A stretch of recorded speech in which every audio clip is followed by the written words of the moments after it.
सारी कहानी कॉन्फिडेंस की है।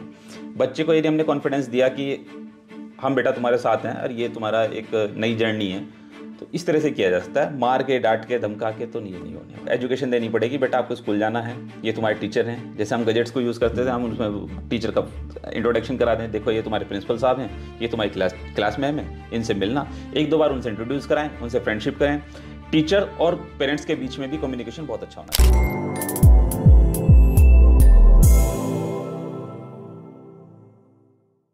नमस्कार, स्वागत है आपका inside talks with Parvendra Dahiya. आज हमारे बीच में खास मेहमान डॉक्टर अंकुर शर्मा जी, जो कि सीनियर पेडियाट्रिक्स बच्चों के डॉक्टर्स हैं और बहुत ही खास वे हमारे साथ में आज मुलाकात होने वाली है। हम बच्चों के विषय में आज चर्चा करेंगे। डॉक्टर साहब, मैं आपका हार्दिक स्वागत करता हूँ। धन्यवाद सर, धन्यवाद। डॉक्टर साहब, मैं आपसे ये जानना चाहूँगा कि आपने एमडी करने के बाद जैसे डॉक्टर्स आप बने, आपने सिटीज़ और मेट्रो सिटी की ओर मूव न करते हुए अपने रूरल एरियाज़ जैसे कस्बा है, खतौली में है, आपने अपना क्लिनिक चलाया, तो उसके पीछे क्या उद्देश्य रहा आपका? सर देखिए, हमारा जो देश है ना, वो ग्राम प्रधान देश है। मतलब हमारे देश में जो मेन जो आबादी रहती है वो देहातों में रहती है।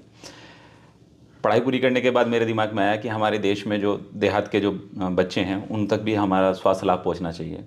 इसी बात को दिमाग में रखते हुए मैंने अपना सिलेक्शन एक देहात के क्षेत्र में करा, ताकि हमारे देश के हर बच्चे तक हम अपने स्वास्थ्य सेवाओं को पहुंचा सकें और उन्हें स्वास्थ्य लाभ दे सकें। इसी बात को ध्यान में रखते हुए मैंने एक टाउन का सिलेक्शन किया। पास में एक टाउन है खतौली तहसील है, तो उसमें सेलेक्ट किया कि हम हर बच्चे को स्वास्थ्य सेवाएँ, एक बेहतर हेल्थ प्लानिंग और एक बेहतर मैनेजमेंट दे सकें, हेल्थ मैनेजमेंट। इसलिए मैंने देहात का सिलेक्शन किया। सिटीज़ में पहले से ऑलरेडी बहुत सारे पीडियाट्रिशियन रहते हैं, बच्चों के डॉक्टर रहते हैं, तो वहाँ पे इतनी ज़्यादा क्राइसिस नहीं होती, वहाँ पे हर बच्चे को अच्छा प्रॉपर इलाज मिल जाता है। देहात में थोड़ी समस्याएं ज़्यादा हैं, तो इसलिए मैंने मतलब हर बच्चे के स्वास्थ्य को सोचते हुए देहात का सिलेक्शन किया, ताकि मैं देहात तक अपनी बात पहुँचा सकूँ और हर बच्चे को सेवा दे सकूँ जो मेरे अंदर से भावनाएं थी। नहीं, बहुत अच्छा सर। अच्छा सर, मैं ये पूछना चाहूँगा, ये बच्चे जैसे होते हैं, ये बार बार बीमार क्यों पड़ते हैं? मतलब क्या कारण है इसका? देखिए, बच्चों का बार बार बीमार होना एक नॉर्मल प्रोसेस है। हमारे एटमॉस्फेयर में बहुत सारे वायरसेस होते हैं। मोस्टली बच्चे जो बीमार पड़ते हैं वो वायरल इन्फेक्शन की वजह से पड़ते हैं। तो हमारे एटमॉस्फेयर में बहुत सारे वायरस होते हैं जो लगभग 5 साल की एज तक बच्चे को बार बार इन्फेक्टेड करते हैं। तो यदि ग्रोसली देखा जाए तो ये वायरस हमारे मित्र हैं, ना कि शत्रु। ये हमारे बच्चों को जो इन्फेक्टेड कर रहे हैं, तो ये हमारी इम्यूनिटी बूस्ट करने का एक पैटर्न है। कुदरत ने हमें ऐसे ही बनाया। आपने देखा भी होगा कि बच्चे बार बार बीमार पड़ते हैं और हम लोगों को उस तरह के इन्फेक्शन कम होते हैं, और हमारे घर में जो बड़े बूढ़े होते हैं उनको इस तरह के इन्फेक्शन बहुत ही कम हो जाते हैं जी। तो ये इम्यूनिटी डेवलप करने का एक पैटर्न होता है जो हमारी नवजात अवस्था से लेकर आगे तक चलता रहता है। जैसे जैसे हमारी इम्यूनिटी डेवलप होती है, इम्यूनिटी का मतलब उस तरह के वायरस से हमारा शरीर एक्सपोज हो जाता है और हमारी बॉडी उनके अगेंस्ट एंटीबॉडी तैयार कर लेती है। और उस तरह से करके हम लोग उससे इम्यूनाइज हो जाते हैं और उस तरह के वायरस फिर आगे जाके हमारे शरीर को इन्फेक्टेड नहीं कर पाते हैं। तो ये बच्चों का बार बार बीमार होना, छोटी छोटी बीमारियां ना, ये बहुत बड़ी समस्या नहीं होती हैं। इस तरह की समस्याएं आती हैं चली जाती हैं। यदि कोई बच्चा 2-4 दिन के लिए बीमार हो रहा है और सिंपल सी मेडिसिन या सिंपल सी केयर से ठीक हो रहा है, तो वो कभी भी चिंता का विषय नहीं है। इसको लेके पेरेंट्स बहुत चिंतित हो जाते हैं कि मेरे बच्चे को तो 1 महीने में 3 बार बुखार आ गया, सर्दी खांसी रहती है, ये रहता वो रहता। तो ये बहुत बड़ी चीज़ नहीं है। इसको एक स्लोगन में याद रखिए, वायरस हमारे मित्र हैं, ना कि शत्रु। कुछ ही वायरस हैं जो बहुत ज़्यादा जानलेवा होते हैं, जो बहुत ज़्यादा खतरनाक होते हैं। अब हमारे देश में इतनी अच्छी वैक्सीनेशन, इतने सारा प्रोग्राम चल रहे हैं, तो उन सब से भी हम लोग बहुत ज़्यादा इम्यूनाइज हो चुके हैं। तो वो खतरनाक वायरसेस अब हमारे देश में इस तरह से संक्रमित हम लोगों को नहीं करते हैं। तो ये बच्चों को बार बार बीमार होना बहुत बड़ी समस्या नहीं है। सिंपल से वायरल इन्फेक्शन होते हैं। कई बार बच्चों की जीवन शैली, कई बार उनका खान पीन, ये सब चीज़ें बच्चों को बार बार बीमार कर सकती हैं। तो आप यदि ऐसा कभी होता है, किसी के बच्चे को ऐसा होता है, तो अपने नज़दीकी पीडियाट्रिशियन से कांटेक्ट करें और बहुत ज़्यादा चिंतित ना हो के सिंपल से एक पैटर्न को फॉलो करें, जो डॉक्टर गाइड कर रहा है उसे फॉलो करें। हाँ, नहीं तो कुछ पेरेंट्स साइकोलॉजिकली ऐसे हो जाते हैं कि भाई बहुत हाँ कि बार बार ये बीमार होना इसकी नेचर हो। बिल्कुल बिल्कुल, वो इतने चिंतित, इतने व्यथित हो जाते हैं कि इस बार बार बीमार हो रहा है, इसमें तो पता नहीं क्या हो गया, इसकी इम्यूनिटी इतनी डाउन हो गई है, इस तरह से होते हैं। यदि डॉक्टर ने आपको एश्योर कर दिया कि चिंता का विषय नहीं, तो वास्तव में चिंता का विषय नहीं है जी। उसका पैटर्न देखना होता है। हाँ, पर यदि कोई भी बीमारी लंबी चल रही है तो उसके हर बीमारी के कोई डेंजर साइन और वार्निंग साइंस होते हैं। यदि वो साइन आ रहे हैं तो डॉक्टर आपको असेस कर ही लेगा, आपका नज़दीकी जो डॉक्टर है वो आपको असेस कर ही लेगा, वो आपको बता देगा, तो वो उससे ठीक हो सकता अच्छा सर, जैसे पेरेंट्स बच्चों की इम्यूनिटी बढ़ाने के लिए मतलब क्या कर सकते हैं कुछ इस तरह देखिए, इम्यूनिटी एक अपना बनने वाला प्रोसेस है। इम्यूनिटी को एकदम से कोई बूस्ट नहीं कर सकता। जो बहुत खतरनाक वायरस और बैक्टीरियाज हैं उन सब के अगेंस्ट हम लोगों ने वैक्सीनेशन तैयार कर रखी है। उसके अलावा अच्छा खाना पीना, अच्छी हाइजीन, प्रॉपर तरीके से डाइट लें, फ्रूट्स लें, अपनी प्रॉपर डाइट प्लान करें, हाइजीन को मेंटेन रखें और वैक्सीनेशन प्रॉपर तरीके से करें। इस तरह से हम इम्यूनिटी को बूस्ट कर सकते हैं। अदरवाइज कोई इम्यूनिटी करके बहुत हवा बनाने की जरूरत नहीं है। इम्यूनिटी एक अपने आप बनने वाली प्रोसेस है जो स्टेप बाय स्टेप बनती है। एज बढ़ने के साथ साथ हम लोग उस तरीके के वायरस या बैक्टीरिया से एक्सपोज होके और उसके अगेंस्ट अपनी इम्यूनिटी को डेवलप कर लेते हैं। ये एक नॉर्मल प्रोसेस है। अच्छा, कुछ पेरेंट्स ऐसे होते हैं बहुत ही सेंसिटिव, बच्चों को कर देते हैं कि भाई पहले ज़माने में हम भी आप भी मिट्टी में खेलते थे, पानी में, बरसात में नहाते थे, उन चीज़ों से बच्चों को रोकते हैं क्या इस तरह से? देखिए सर, हाइजीन मेंटेन करना तो मैंडेटरी है। हाइजीन तो मेंटेन होनी चाहिए, है ना। पहले जब ज़माने में हाइजीन मेंटेन नहीं होती थी तो उस तरह की बीमारियां ज़्यादा बनती थी। तो हाइजीन में तो मुझे लगता नहीं है, जब हमारा देश इतना आगे बढ़ चुका है कि हाइजीन तो हम लोअर क्लास से लेकर अपर क्लास तक हर लेवल पे मेंटेन हो रही है। आप जैसे सोशल वर्कर, हम जैसे कार्यकर्ता, सब हर आदमी को समझाते हैं कि आपको हाइजीन मेंटेन करनी है। पर बहुत ज़्यादा उसका हवा बना के हम लोग ये नहीं करना, उस तरह से बच्चों को रेस्ट्रिक्ट ना करें, ये अपना आप डेवलप होता चला जाता है। अच्छा, कुछ पेरेंट्स ऐसे देखे हैं या बच्चों के जो अभिभावक हैं, वे जैसे बच्चा कुछ बीमार हुआ तो उसकी स्वयं ही अपने आप ही एंटीबायोटिक्स या दवाइयाँ स्वयं ले लेते हैं। वे शायद घातक भी होती होंगी। बिल्कुल बिल्कुल। उनके बारे में ज़्यादा में अवेयर नहीं होते हैं, तो उस बारे में डॉक्टर्स से कंसल्ट करना चाहिए। तो उसमें क्या राय है आपकी? देखिए सर, जो फर्स्ट एड मेडिसिन है वो तो आप कभी भी कैसे भी यूज़ कर सकते हैं। जनरली जो भी लोग पीडियाट्रिशियन बच्चों के डॉक्टर के कांटेक्ट में रहते हैं वो उन्हें फर्स्ट एड मेडिसिन हमेशा बता के रखते हैं कि आपके बच्चे को बुखार हो तो आपको ये देनी है, उल्टी हो तो ये देनी है, इस तरह से करनी है। पर जहाँ तक सवाल आता है एंटीबायोटिक्स का, एंटीबायोटिक का यूज़ कभी भी बिना डॉक्टर की सलाह के ना करें। एंटीबायोटिक यूज़ करने से एक बहुत बड़ी व्यापक समस्या पूरे देश में, पूरी दुनिया में फैल रही है, एंटीबायोटिक रेजिस्टेंस। कहने का मतलब यह है सीधी भाषा में कि अब एंटीबायोटिक काम नहीं कर रही हैं। अब जनरली जितने भी इन्फेक्शन होते हैं मोस्टली वो वायरल होते हैं। वायरल इन्फेक्शन में लोग अपने बच्चों को या स्वयं भी एंटीबायोटिक्स खाते रहते हैं। इससे फर्क पड़ता है पूरी सोसाइटी पे। जब असली वायरस या जब असली बैक्टीरियल इन्फेक्शन आएगा उस कंडीशन में हमारे पास यूज़ करने के लिए एंटीबायोटिक्स नहीं रहेंगी। अभी भी नहीं है, अभी भी बहुत बड़ी प्रॉब्लम साइंटिस्ट और डॉक्टर्स के सामने आ रही है। आने वाले समय में जब एंटीबायोटिक्स नहीं रहेंगी तो जब असली प्रॉब्लम आएगी तो हम उसके लिए क्या करेंगे। रेजिस्टेंस का मतलब क्या है कि वो एंटीबायोटिक अब काम नहीं कर रही हैं, उनके अगेंस्ट हमारी बॉडी अब काम नहीं कर रही, उन सपोर्ट नहीं कर पाएगी। तो एंटीबायोटिक्स का यूज़ तो आप बिना डॉक्टर की सलाह के कदापि ना करें। मेडिकल स्टोर से लेके दवाई खाना, पुराने पर्चे से लेके दवाई खाते रहना, ये बिल्कुल गलत है, हर तरह से गलत है।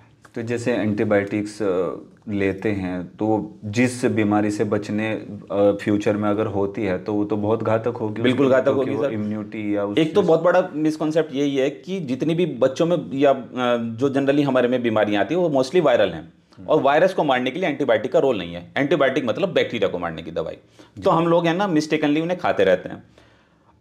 अब यदि मान लीजिए जब असली बैक्टीरियल इन्फेक्शन आएगा, इन्फेक्शन तो कभी भी किसी को कोई भी हो सकता है, तो उस कंडीशन में हमारे पास खाने के लिए जब दवाई नहीं बचेगी तो हम उस समस्या से कैसे लड़ेंगे।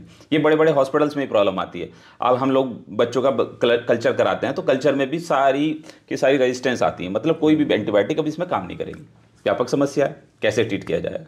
उस कंडीशन में बच्चों के या बड़ों के किसी के भी स्वास्थ्य पर बहुत ज़्यादा हानि हो सकती है। तो एंटीबायोटिक का प्रयोग तो बिल्कुल एक नेशनल कॉल है, मतलब आप सभी के लिए एक अपील है कि कभी भी एंटीबायोटिक इस तरह से ना खाई जाए। ठीक। डॉक्टर साहब, मैं जानना चाहूँगा जैसे आजकल पहले से ही वैक्सीनेशन का है, तो वैक्सीनेशन को लेकर क्या भ्रांतियाँ हैं और उनके क्या समाधान है? क्या वैक्सीनेशन ज़रूरी है? वैक्सीनेशन तो बिल्कुल ज़रूरी है। वैक्सीनेशन सिर्फ उन्हीं बीमारियों का बनाई गई है जो घातक हैं, जो जानलेवा हैं। अब जैसे हमारे देश में अभी कोरोना की बीमारी आई, तो कोरोना को लेके हमारे देश ने, हमारी सरकार ने कितनी जल्दी एक्शन लिया, फटाफट वैक्सीन तैयार की। यदि वैक्सीन ना होती तो शायद आप और हम यहाँ बैठ के बात ना कर रहे होते हैं। ऐसे ही कभी हमारे देश में पोलियो कितनी डेवलप प्रॉब्लम थी, यहाँ तक कि ट्यूबरक्लोसिस, टीबी जैसी बीमारी भी हमारे देश में बहुत बड़ी समस्या थी।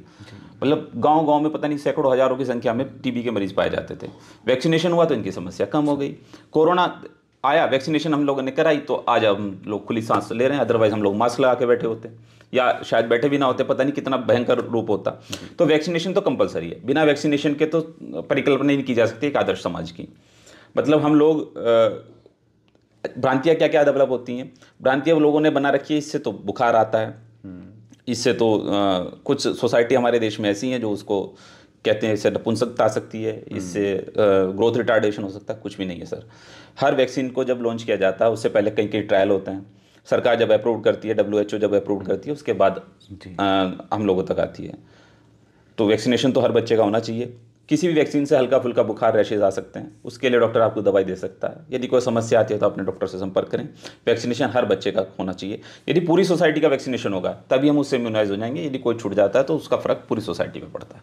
तो वैक्सीनेशन जैसे ऑल ओवर इंडिया में पोलियो, हाँ देखिए, पोलियो को समझिए। पोलियो का यदि एक भी केस मिल जाता है तो WHO भागा भागा फिरता है कि वहाँ पे पोलियो का केस मिल गया। तो 100% इरेडिकेशन तभी संभव है जब सबका वैक्सीनेशन होगा, है ना। तो वैक्सीनेशन तो बहुत ज़रूरी है, इसके कोई किसी भी तरह से कंफ्यूज नहीं होना। हर सोसाइटी, हर वर्ग के लोगों तक ये मैसेज जाना चाहिए कि वैक्सीनेशन के बिना एक आदर्श समाज की परिकल्पना की ही नहीं जा सकती है। हम स्वस्थ होंगे, बीमारी से दूर होंगे, तभी हम आगे बढ़ पाएंगे, तभी हम शिक्षा ग्रहण करेंगे, तभी हम देश का कुछ भला करेंगे। तो ये हर आदमी की नैतिक जिम्मेदारी है कि हम स्वस्थ रहें। स्वस्थ रहेंगे तो उसके लिए सबसे बेसिक चीज़ क्या होती है कि वैक्सीनेशन बर्थ के टाइम से शुरू हो जाता है और चलता ही रहता है। तो वैक्सीनेशन करना ही करना है, इसमें कोई कन्फ्यूज़न नहीं है। तो बर्थ से किस एज तक वैक्सीनेशन होता है? चलता रहता है। बर्थ पे होता है, फिर 1.5 महीने की, इस पे 2.5 महीने की, इस पे 3.5 महीने की, इस पे 6 महीने की, इस पे 9 महीने की, इस पे इस तरह से चलते रहते हैं अलग अलग वैक्सीनेशन। हाँ, अब कॉम्बो पैक भी आ रहा है। कॉम्बो पैक आते हैं। अब तो वैक्सीनेशन बहुत आसान हो गई है, कॉम्बो पैक आ गए हैं, पेनलेस आ गई हैं, है ना। और हर तरह से आ गई है। और सबसे बड़ी बात है सरकार कितना सपोर्ट कर रही है वैक्सीनेशन को। सरकार घर घर जाके करा रही है। आशा जो हमारी हेल्थ वर्कर्स हैं घर घर जाके प्रमोट करते हैं। सोशल मीडिया से प्रमोशन होता है, हर तरह से होता है। तो उसके बाद भी कुछ लोग ना समझे तो सोचने वाली बात है। वैक्सीनेशन बहुत बहुत एडवांस भी होती हैं। कुछ वैक्सीन ऐसी भी आ गई हैं जो अभी आम आदमी को नहीं पता, पर जितनी सरकार करा रही है ये तो कम से कम की जाए। अच्छा सर, जैसे प्राइवेट और गवर्नमेंट वैक्सीनेशन करे, कुछ डिफरेंस? कोई डिफरेंस नहीं होता सर, कोई डिफरेंस नहीं। कुछ अलग से टीकाकरण ऐसा होता? कुछ टीके हैं जो अलग से की जा सकते हैं, वो आपके डॉक्टर आपको सजेस्ट कर देते हैं, वो कराए जा सकते हैं, कराए जाते हैं। अच्छा, जैसे सर बहुत से पेरेंट्स या उनके अभिभावक कहते हैं कि मेरा बच्चा तो खाता नहीं, भूख नहीं लगती है, और इस तरह की समस्याओं से निजात पाने के लिए क्या आपका सजेशन है? देखिए, ना खाना एक ये भी बहुत बड़ी प्रॉब्लम हो चुकी है। इसमें तो बहुत सारा प्रॉब्लम ये है कि बच्चों को बहुत सिलेक्टेड आइटम्स लेते हैं। एक प्रॉब्लम ये होती है कि बच्चों को दूध की हैबिट बहुत ज़्यादा लंबे टाइम तक चलाई जाती है ना। जैसे 6 मंथ तक रिकमेंडेशन है सिर्फ मदर फीड देना है। कुछ लोग उसके बाद भी दूध ही दूध पिलाते रहते हैं, जबकि 6 महीने के बाद बच्चे को वीनिंग स्टार्ट हो जानी चाहिए। वीनिंग का मतलब सेमी सॉलिड फूड से हम लोग खाना खिलाना शुरू कर देते हैं। अब कुछ लोग इसमें डिले कर देते हैं तो उसके बाद उसकी हैबिट डेवलप नहीं हो पाती है। बोतल फीडिंग बहुत बड़ा कारण है कि बोतल से दूध पी रहे हैं बच्चे।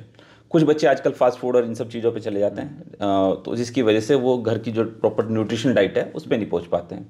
तो ना खाना बहुत बड़ी समस्या नहीं होती। कुछ लोग इसे लीवर से कोरिलेट कर देते हैं कि बच्चे का लीवर खराब हो गया। नहीं सर, लीवर खराब होता है तो उसके सिम्टम्स अलग होते हैं और आपका डॉक्टर आपको उसके बारे में गाइड भी कर देता है। तो ना खाना एक टेक्निकल इशू है ना। इसे पेरेंट्स को समझना पड़ेगा। आजकल बहुत सारी ऑडियोज़, बहुत सारी वीडियोज़ इस पर अवेलेबल हैं कि बच्चों को कैसे खाना खिलाया जाए। आपको बच्चे की साइकोलॉजी को समझना पड़ेगा। थोड़ा थोड़ा करके बार बार खिलाएं, दूध की हैबिट कम करते चले जाएं, बोतल फीडिंग को अवॉइड करें, हाइजीन को मेंटेन रखें और बच्चे को अच्छा हेल्दी न्यूट्रिशनल डाइट प्रोवाइड करें बार बार। धीरे धीरे करके बच्चे की आदत डेवलप हो जाती है। आदत डेवलप करने में ही टाइम लगता है। जनरली वहीं पे पेरेंट्स फेल होते हैं। तो जब हम फेल हो जाते हैं तो फिर उसे वो ये कहते हैं जी ये तो खाता नहीं है, अब इसे कोई टॉनिक ही दे दिया जाए। तो टॉनिक तो बहुत बाद की बात है। सबसे पहले हमें खाने पे जोर रखना है, उस पर ध्यान देना होता है और उसी से बच्चे डेवलप हो सकते हैं। किस एज तक बच्चे को दूध देना चाहिए? देखिए, जो रिकमेंडेशन है वो 6 महीने तक लगातार दूध का है। 6 महीने तक तो बच्चा टोटल मदर फीड पे ही रहता है। उसके बाद mother feed plus semi solid food 1 साल तक, उसके बाद फूड पे आ जाता है। तो दूध का रिकमेंडेशन कम मात्रा में करते चले जाएं और 1-1.5 साल के बाद दिन में 1-2 बार दूध पिएं, बाकी टाइम खाना खाएं, तो बच्चों की हेल्थ मेंटेन रहती है। कुछ बच्चों में प्रॉब्लम आती है या मदर्स का फीड जो है वो नहीं मिल पाता, मतलब देखिए ये तो बहुत बड़ा टॉपिक है। मदर फीड ना होने के लिए बहुत सारे साइकोलॉजिकल और फिजिकल फैक्टर्स भी हैं। तो मदर फीड नहीं हो पाता, पहली तो कोशिश की जाए कि किसी भी तरह से माँ की ही काउंसलिंग की जाए। उसमें काउंसलिंग करके बहुत हद तक उसे डेवलप किया जा सकता है। जो दूध बनाने वाले हार्मोन्स होते हैं वो काउंसलिंग करने से थोड़े डेवलप हो जाते हैं। कुछ माँ की डाइट पे भी फ़र्क पड़ता है, डाइट अच्छी तरह से लें। और इन केस ऑफ इमरजेंसी यदि दूध हो ही नहीं रहा है तो उस कंडीशन में फिर हमें फार्मूला मिल्क लेना चाहिए। ओके। गाय का और भैंस का दूध हमें अवॉइड करना चाहिए।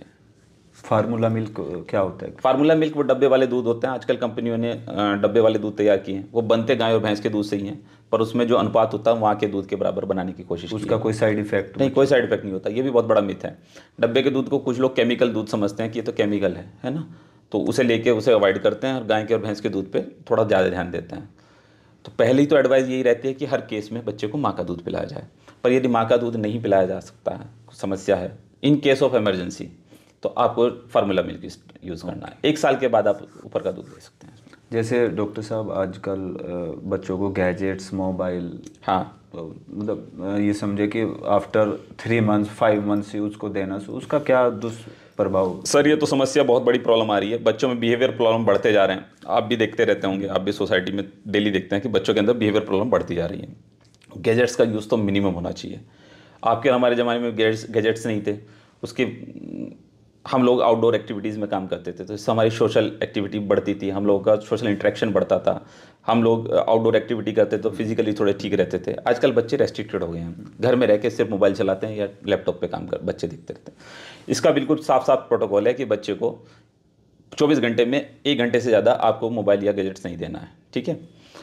मिनिमम यूज़ कीजिए, इससे कि बच्चे के बिहेवियर प्रॉब्लम बढ़ जाती है। आजकल एक समस्या बहुत ज़्यादा डेवलप होती जा रही है, ऑटिज़म हालांकि और कारणों से भी होती है, पर गैजेट्स के यूज़ से ऑटिज्म मतलब बच्चा अपने आप में संकुचित रहता है, सोशली इंटरेक्ट नहीं कर पाता, अपनी ही दुनिया बना लेता है, अपने से ही बात करने लगता है और उसका साइकोलॉजिकल बिहेवियर भी बहुत ज़्यादा ख़राब हो जाता है। तो ये सब समस्याएं आती हैं। तो गैजेट्स को तो मिनिमम यूज़ कीजिए। आजकल क्या हो रहा है, पेरेंट्स ने शुरू कर दिया, मोबाइल दिखा के बच्चों को खाना खिला रहे हैं, है ना, या टीवी दिखा के खाना खिला रहे हैं, तो वो तो बिल्कुल ही किसी तरह से रिकमेंडेड है ही नहीं, वो तो गलत ही है। बच्चों को आउटडोर एक्टिविटीज़ में इन्वॉल्व कीजिए, खेल खिलाइए, अपने साथ खेल खिलाइए, है ना। पेरेंट्स खेलें, बड़ा भाई बड़ी बहन खेले, पड़ोसी के साथ खेलें, तो वो ज़्यादा बेनिफिशियल रहेगा तरह से। उससे की ग्रोथ भी अच्छी रहेगी, न्यूट्रिशन भी अच्छा रहेगा, सादी भाषा में कहें तो भूख भी अच्छी लगेगी और उनका ओवरऑल डेवलपमेंट होगा।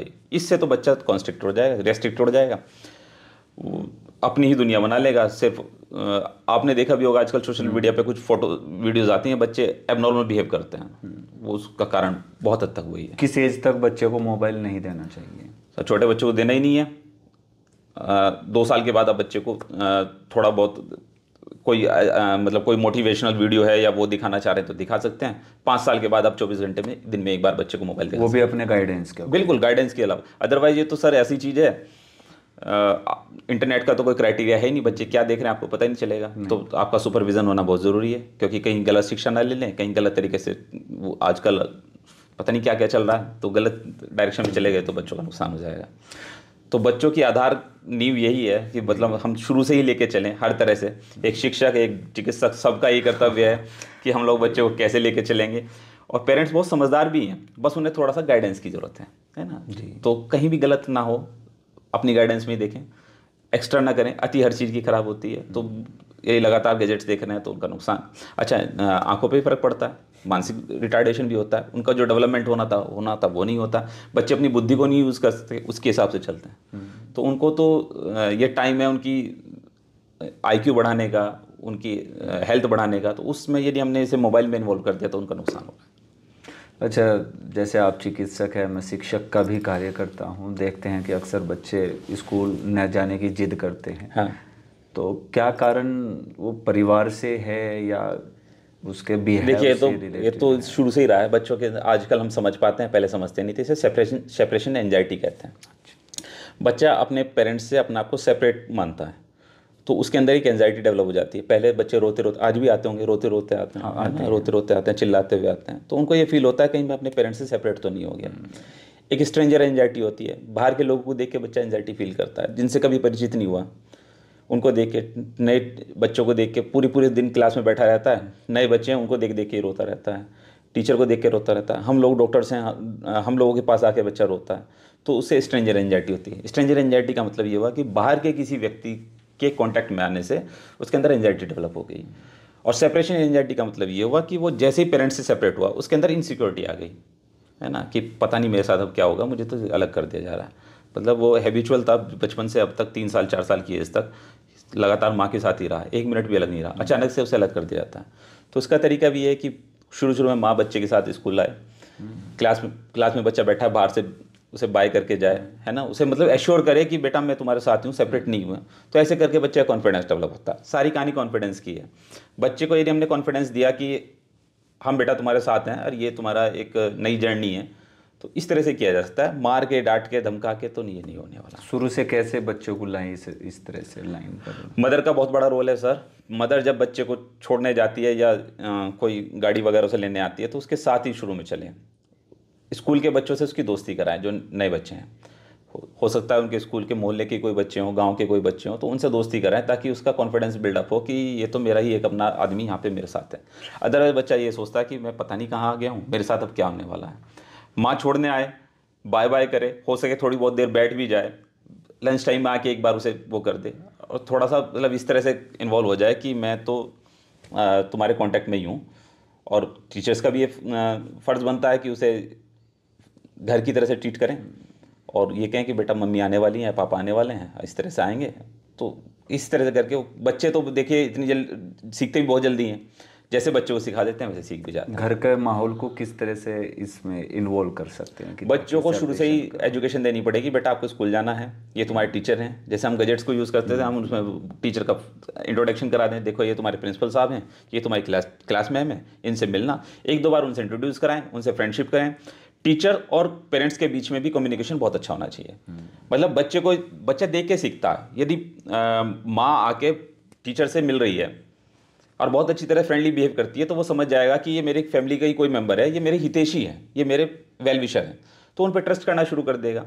जब तक ट्रस्ट नहीं होगा तब तक वो एंजाइटी में रहेगा। तो यही सर कर सकते हैं, और तो कुछ नहीं कर सकते। जब बच्चों के अंदर देखा जाता है चिड़चिड़ापन, जिद्दीपन आजकल अक्सर देखने को मिलता है, तो क्या कुछ उसके पीछे भी कुछ कारण हो सकते हैं? सर ये सब बिहेवियर प्रॉब्लम्स में आती हैं।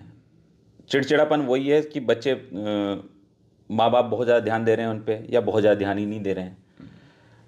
गजेट्स का यूज़ होने लगा है ना, कंपटीशन बढ़ता जा रहा है, बच्चे जेलेसी फील करते हैं एक दूसरे से, आउटडोर एक्टिविटीज़ कम हो गई हैं, न्यूट्रिशन प्रॉपर नहीं मिल रहा। तो ये सब बहुत सारे, इस चिड़चिड़ेपन के तो बहुत सारे कारण हो सकते हैं। क्या हो सकता है उसे न्यूट्रिशन ही ना मिल रहा हो, उसमें हीमोग्लोबिन कम हो रहा हो, उसमें कैल्शियम की कमी भी होती रही हो, वो किसी बीमारी से भी ग्रसित हो सकता है छोटी मोटी। तो बहुत सारे कारण हो सकते हैं। तो चिड़चिड़ापन तो हमें देखना पड़ेगा कि बिहेवियर प्रॉब्लम है, साइकोलॉजिकल प्रॉब्लम है, या हेल्थ इशू है। ये हेल्थ इशू में उसको डायग्नोज करना हाँ, वो तो फिर डॉक्टर का काम हो जाता है। जी जी। अच्छा, बच्चों के अंदर जैसे आत्मविश्वास हम कैसे बढ़ा सकते हैं, कुछ इस तरह का आप कुछ सुझाव दें? देखिए सर, इस पे तो आप लोग ज़्यादा अच्छा काम कर रहे हैं। आत्मविश्वास तो एक बहुत बड़ा टॉपिक होता है। टीचर का रोल ज़्यादा होता है, माँ का रोल ज़्यादा होता है, पर मैं भी इसी सोसाइटी का एक हिस्सा हूँ, तो मैं बता सकता हूँ कि बच्चे को शुरू से है ना, हम किसी भी धर्म, किसी भी जाति से रिलेटेड हों, आध्यात्म से जरूर जोड़ें। बच्चे के अंदर ये स्ट्रॉन्ग बिलीव होना चाहिए कि कोई एक सत्ता है जो पूरी दुनिया को रेगुलेट कर रही है। आध्यात्म से जोड़ें, ईश्वरीय सत्ता को माने, चाहे हम किसी भी मजहब, किसी भी जाति से हैं। प्रतिदिन हमारे घर में एक बच्चे हमको कॉपी करते हैं, मतलब पेरेंट्स को कॉपी करते हैं। तो पेरेंट्स के अंदर एक आध्यात्मिक विचार उनके मतलब खाली बोलने से नहीं होगा, उन्हें दिखना चाहिए बच्चे को कि आध्यात्म क्या होता है। सुबह उठ के अपना दैनिक क्रिया करने के बाद आप पूजा पाठ करें, ईश्वर के आगे हाथ जोड़ें, तो बच्चे को भी उसी तरह से सीखता है। मतलब उसमें फेथ होना चाहिए कि ये ईश्वर है जो पूरी दुनिया को रेगुलेट कर रहा है, कोई सत्ता है, और ये मेरे साथ भी है। तो दुनिया का जब मालिक हमारे साथ है तो आत्मविश्वास की कोई कमी होती नहीं है। वो हर किसी भी संप्रदाय के हों, हम लोग किसी से भी आते हों। आत्मविश्वास बढ़ाने के लिए पेरेंट्स और बच्चे की बॉन्डिंग बहुत अच्छी होनी जरूरी है। मतलब बच्चे को एक दोस्त चाहिए होता है, वो हमेशा एक दोस्त ढूंढता है, और यदि वो दोस्त उसको अपने घर में मिलता है तो वो कहीं बाहर नहीं ढूंढेगा। बाहर ढूंढेगा मतलब बाहर सोशली एक्टिव रहेगा, बट यदि माँ और पिता उसके दोस्त बन गए तो उसका आत्मविश्वास कहीं नहीं जाता है। छोटी छोटी एक्टिविटीज़ में बच्चों को इन्वॉल्व करना है। जैसे आप स्कूल में एक्टिविटीज़ कराते हैं, कंपटीशन कराया, ड्राइंग कंपटीशन हुआ, स्पीच कंपटीशन हुआ, इससे बच्चा जब अच्छा करता है तो उसे आप अप्रिशिएट करते हैं, प्राइज़ देते हैं, इससे कॉन्फिडेंस बिल्डअप होता है। पेरेंट्स अप्रिशिएट करें, कोई भी अच्छा काम करें तो उसे अप्रिशिएट करें।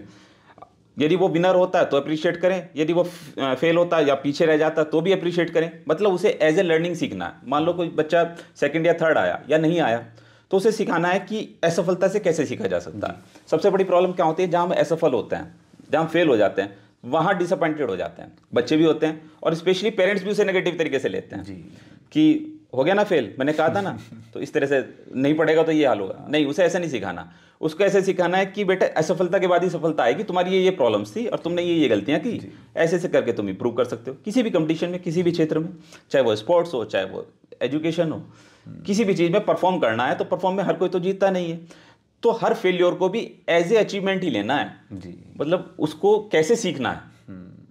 हर बार पहली बार में तो आप भी सफल नहीं हुए, हम भी नहीं हुए, पर कहने का मतलब वही है, जो जीता वही है जो रेगुलर काम करता रहता है। बच्चों को रेगुलर पेरेंट्स की भी ड्यूटी बनती है कि बच्चों को लगातार सिखाएं कि फेल होने के बाद ही सीखें, जीतेंगे आप, एक दिन जरूर आएगा जीतेंगे। और हर असफलता से आप कुछ ना कुछ सीखें, और उसे मतलब एक असफलता तो बहुत बड़ा मोटिवेशन है ना सर।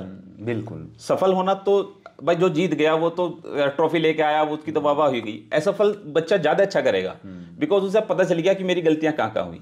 बस प्रॉब्लम क्या है, वहाँ पे टीचर और पेरेंट्स उसे सिखा दें जी कि ये मिस्टेक्स थी, यदि आप इसे इंप्रूव करोगे तो आप भी वहीं पहुंचेंगे। उसके बाद वो बच्चा जो विनर था उससे भी आगे निकलेगा जी। ऐसे। अच्छा डॉक्टर साहब, शारीरिक और मानसिक विकास में क्या न्यूट्रिशन और पोषण का भी कुछ? बिल्कुल सर, न्यूट्रिशन पोषण तो सबसे ज़्यादा जरूरी है। एक बैलेंस डाइट सबसे ज़्यादा जरूरी होती है।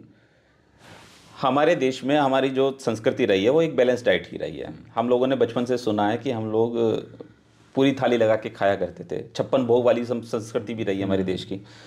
तो उसमें सब कुछ चाहिए हमें, प्रोटीन भी चाहिए, वाइटामिन भी चाहिए, मिनरल्स भी चाहिए, फैट भी चाहिए, कार्बोहाइड्रेट भी चाहिए, सब कुछ चाहिए होता है। तो यदि आजकल जो ट्रेंड हो गया वो एक तरफ चले गए हैं, स्पेशली हम लोग चले गए हैं जंक फूड की तरफ जी, है ना। जो नई पीढ़ी है वो जंक फूड की तरफ ज़्यादा जा रही है। तो इससे तो हमारा शारीरिक और मानसिक दोनों विकास पे फर्क पड़ रहा है। तो बैलेंस डाइट जिसे कहते हैं, संतुलित आहार, वो डाइटिशियन बहुत अच्छा समझा सकते हैं, डॉक्टर भी समझा सकते हैं। और पहली बात तो आजकल ऐसा है कि आज के टाइम में किसी को समझाने की ज़रूरत नहीं है, हर आदमी एजुकेटेड तो है ही, तो बैलेंस डाइट समझता है। अदरवाइज़ हम अपने बच्चों को सब कुछ दें, ठीक है, जो खाना हम खाते हैं वही बच्चों को दें, और समय समय पे अपने बच्चे का ग्रोथ चार्ट चेक कराते रहें। ग्रोथ चार्ट क्या होता है? एक स्केल होता है, एक ग्राफ होता है। उस ग्राफ में हम बच्चे की फिजिकल एक्टिविटीज़ और एक बच्चे की मेंटल एक्टिविटीज़ का असेस करने के लिए भी चार्ट होता है। उस चार्ट पे हम असेस करते हैं कि बच्चा ठीक चल रहा है नहीं चल रहा है। वो आपके पीडियाट्रिशियन बच्चों के डॉक्टर कर लेते हैं। अदरवाइज नेट पे भी अवेलेबल है, आप उस पर भी असेस करके मार्क कर सकते हैं कि मेरा बच्चा कितने परसेंटाइल पे चल रहा है। यदि नहीं चल रहा तो अपने डॉक्टर से कंसल्ट कर लें, वो उसके हिसाब से दे देते हैं। तो न्यूट्रिशन बहुत अच्छा, हेल्थ बहुत अच्छी, हेल्थी फूड बहुत अच्छा, और वैक्सीनेशन पूरे प्रॉपर तरीके से किए जाएँ तो हेल्थ ग्रोथ और डेवलपमेंट में कोई दिक्कत नहीं आती। अच्छा, जैसे आजकल फास्ट फूड बहुत बच्चे खा रहे हैं, बहुत ज़्यादा खा रहे हैं, आदत बन रही है, तो ये तो शरीर के लिए बहुत ही बहुत ज़्यादा है सर। ओबेसिटी, डायबिटीज़, ये सब बीमारी बचपन से आने लगी। कुछ बीमारियां ऐसी हैं कि जो बड़ों में देखी जाती थी, वो बच्चों में आने लगी, हार्ट लगी डिजीज़ तक आने लगी है सर, है ना। तो फास्ट फूड और जंक फूड तो बिल्कुल अवॉइड होने चाहिए। या पेरेंट्स को चाहिए कि बच्चों को उसका एक टाइम बना दें कि 15 दिन में हम एक बार देंगे आपको, और हो सके तो उसे घर पे बना के खिलाएं कि बेटा आज हम आपको एक हेल्दी बर्गर बना के पिलाएंगे। पर उसके लिए भी आप इसे ऐसे यूज़ कर सकते हैं कि बच्चे ने कोई अच्छी एक्टिविटी की तो एज ए रिवार्ड उसे यूज़ करें कि आप अच्छा परफॉर्म करो, आज आपका काम पूरा करो, या स्कूल में आपका एग्जाम में इसे तैयारी कर लो, नेक्स्ट संडे में आपको एक बहुत अच्छा बर्गर बना के खिलाऊंगी, हेल्दी बर्गर। तो वो भी ओकेजनली होना चाहिए, रेगुलर नहीं होना चाहिए। और वो यदि होम मेड होगा तो ज़्यादा ठीक रहेगा। वो कभी कभी दे सकते हैं, पर यदि बच्चे दिन में 2-3 बार खा रहे हैं, पर डे खा रहे हैं, तो आप देख रहे हैं ओबेसिटी की प्रॉब्लम, मोटापे की समस्या आने लगी है बच्चों में, और डिसीज़ आने लगी है, डायबिटीज़ आने लगी है, हार्ट डिसीज़ आने लगी हैं। तो ये सारी समस्याएं बढ़ती जा रही हैं। नॉन रिवर्सेबल ओबेसिटी आ रही है, ऐसे ऐसे बच्चे हो रहे हैं कि वो कुछ भी कर लें अब वो रिवर्स नहीं हो पा रहे हैं। आपके और हमारे ज़माने में ओबेसिटी नहीं होती थी, है ना, बच्चे कभी मोटे नहीं होते क्योंकि हम लोग फिजिकल एक्टिविटीज़ करते थे, है ना, और जंक फूड का तो कोई सवाल ही नहीं होता था। अब हर गांव के हर कोने में जंक फूड और फास्ट फूड का ठेला लगा हुआ है। तो ये सब समस्याएं आ रही हैं। तो इससे तो पेरेंट्स को बिल्कुल स्ट्रिक्टली नो कहना पड़ेगा। हमें एक स्ट्रिक्टली नो कहना भी आना चाहिए, मतलब जो चीज़ गलत है उसे बिल्कुल साफ मना करें बच्चों के लिए कि ये तो नहीं अलाउ होगा, है ना। तो इस तरह से हम उससे बच सकते हैं। अच्छा, माँ के गर्भ से जब बच्चे का एक विकास शुरू होता है, जब बच्चा बड़ा होता है, तो उस विकास से, माँ के गर्भ से, और जब वो बच्चा पैदा होता है तो माँ के जो बिहेव है या खान पान है उसका उन बच्चों पर क्या प्रभाव पड़ता है जो पैदा होता है? पूरा प्रभाव पड़ता है सर। जैसे ही माँ गर्भवती होती है तभी से माँ के न्यूट्रिशन पे ध्यान देना शुरू करना पड़ता है। उसमें प्रॉपर तरीके से आयरन, कैल्शियम, वाइटामिन जाने चाहिए। अब जो हमारी स्त्री रोग विशेषज्ञ हैं वो बच्चे की माँ के गर्भवती होते ही उसमें सप्लीमेंट शुरू कर देती है। पहले ज़माने में सप्लीमेंट नहीं होते तो घर की डाइट से ही हम लोग इसे मेंटेन करते थे। तो हेल्दी माँ होगी तो हेल्दी गर्भ भी अच्छा होगा, है ना, तो बच्चा भी तैयार अच्छा होगा। माँ की साइकोलॉजी का भी फ़र्क पड़ता है, ठीक है। इसी तो हमारे शास्त्रों में भी लिखा है कि माँ जिस तरह से सोचती है उसी तरीके के बच्चे तैयार हो जाते हैं, है ना। तो यदि हम पॉजिटिव माहौल तैयार करते हैं, हम जिस तरीके के बच्चे को तैयार करना चाहते हैं उस तरीके की यदि उसकी थिंकिंग होगी तो घर पे फर्क पड़ता ही है। तो अच्छी तरह से सोचें, अच्छी तरह से खाएं, अच्छी पॉजिटिव थिंकिंग रखें तो बच्चा भी अच्छा तैयार होगा। जी। जब फर्स्ट एड हर माता पिता को किस तरह से रखनी चाहिए? देखिए, फर्स्ट एड एक वो टॉपिक है कि मतलब आपको इमरजेंसी के समय में माँ बाप घर पे क्या कर सकते हैं, है ना। तो बच्चों में क्या क्या समस्याएं आ सकती हैं। बच्चे को हाई ग्रेड फीवर हुआ, उसे कैसे मैनेज करना है। वॉमिटिंग हो रही है तो उसे कैसे ठीक करना है। लूज मोशन हो गया तो उसे कैसे ठीक करना है। मतलब ऐसी समस्या जिसमें आपको ऐसा वर्क जो आपको डॉक्टर तक पहुंचने से पहले पहले कर देना चाहिए, उसे फर्स्ट एड कहते हैं। तो फर्स्ट एड में जैसे मान लो बच्चा कहीं ब्लीडिंग हो गई है, कहीं चोट लग गई है तो उसे कैसे मैनेज करना है। बच्चे को हाई ग्रेड फीवर आ रहा है, हाई ग्रेड फीवर का बच्चे को नुकसान होता है, कई बार बच्चों को दौरे पड़ जाते हैं, है ना, दिमाग में चला जाता है बुखार, तो उसे कैसे मैनेज करना है। तो फर्स्ट एड में कुछ मेडिसिन होती हैं, इमरजेंसी मेडिसिन जो हर घर में होनी चाहिए, जैसे पैरासीटामोल, वोमिकाइंड, इस तरीके की दवाइयाँ उल्टी की। एक बैंडेज किट होनी चाहिए, सेवलॉन, डेटॉल होना चाहिए। ये सब आपके पास इमरजेंसी मेडिसिन होनी चाहिए। इन केस ऑफ इमरजेंसी यदि पास में कोई डॉक्टर मिल रहा है तो उससे ट्रीट करें। हाई ग्रेड फीवर में आपको स्पॉन्जिंग, पानी की पट्टी लगाना आना चाहिए। बच्चे को लूज मोशन हो गए तो ORS का घोल आपके पास होना चाहिए, नहीं है तो नमक चीनी का घोल बनाए पिलाएं, वो फर्स्ट एड है। मान लो रात में बच्चे को दस्त हो गया, डॉक्टर नहीं मिल पा रहा, सुबह तक होगा, तो सुबह तक बच्चे को डिहाइड्रेशन हो सकता है। तो ये माँ बाप की एक ड्यूटी बनती है कि उससे कैसे प्रिवेंट किया जाएगा। तो यदि वो ORS पिला लेते हैं तो कम से कम उसके अंदर डिहाइड्रेशन, पानी की कमी नहीं होगी। तो ORS का पैकेट आपके पास होना चाहिए। उल्टी हो रही तो वोमिकाइंड दे दीजिए, है ना। सिंपल सी मेडिसिन हर काउंटर पे मिलती है। हाई ग्रेड फीवर हुआ तो पैरासीटामोल दे के स्पॉन्जिंग करा दीजिए, है ना। नाक बंद हो रही तो नॉर्मल सलाइन की ड्रॉप आती है वो डाल दीजिए। तो इस तरह से फर्स्ट एड की 5-7 मेडिसिन है जो आप अपने डॉक्टर के पास जाके उनकी एक लिस्ट बनवा लें हर कोई, है ना। और उनकी एज के और वेट के हिसाब से उसकी डोज का भी बहुत बड़ा फर्क पड़ता है। बच्चों में सारा खेल दवाई की डोज का है। यदि हम ओवरडोज देते हैं तो नुकसान होता है, तो कम डोज देंगे तो उसका फ़ायदा नहीं होगा।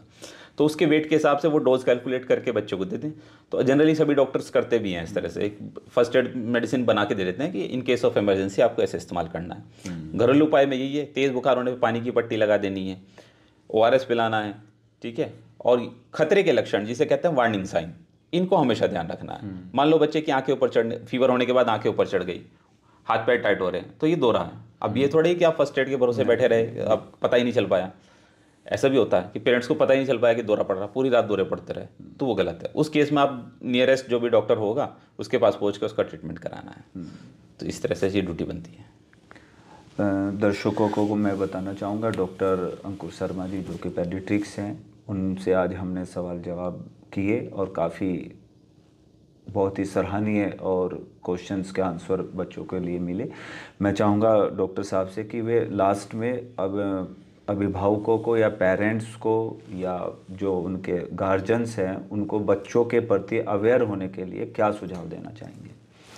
देखिए, सुझाव तो वही है सर, सजग रहें, वैक्सीनेशन पूरी रखें, हाइजीन मेंटेन रखें, न्यूट्रिशन अच्छी तरह से दें, जंक फूड से बचाएं, मोबाइल का इस्तेमाल कम से कम करें, अपने डॉक्टर के पास हर 6 महीने में जाके एक बार बच्चे का रूटीन चेकअप भी कराते रहें। बच्चा स्वस्थ भी है तो भी 6 महीने में एक बार रूटीन चेकअप होना चाहिए। मिसगाइड नहीं होना है। बहुत सारे लोग सोशल मीडिया पे देख देख के अलग अलग तरीके की वीडियोस आती हैं, उससे कहीं कंफ्यूज हो जाते हैं, ठीक है। मिसगाइड नहीं होना। जो भी सवाल है उसके एक प्रॉपर जो अधिकारी को उसका आंसर देने वाला है उससे पूछें। जैसे मेडिकल का कोई सवाल है तो वो डॉक्टर ही दे सकता है, शिक्षा का कोई सवाल है तो शिक्षक ही दे सकता है। तो उसके आधिकारिक आदमी से उसकी पुष्टि करें, किसी भी तरीके के र्यूमर से बचें। सरकार बहुत अच्छा काम कर रही है, डॉक्टर्स बहुत अच्छा काम कर रहे हैं, शिक्षक बहुत अच्छा काम कर रहे हैं। जिसकी जहाँ से ज़रूरत है वहाँ पे पूछें, वैक्सीनेशन पूरा रखें, हाइजीन मेंटेन रखें और प्रॉपर न्यूट्रिशन दें, सब बच्चे स्वस्थ होंगे। ऐसी हमारी कामना है और हमारे देश का, पूरे विश्व का कल्याण होगा। हमारे देश के बच्चे आने वाले समय में हमारे समाज को एक नई दिशा देंगे। एक स्वस्थ शरीर में ही स्वस्थ मस्तिष्क निवास करता है। एक स्वस्थ मस्तिष्क वाला बच्चा ही हमारे देश के निर्माण में हमारा भागीदार हो सकता है।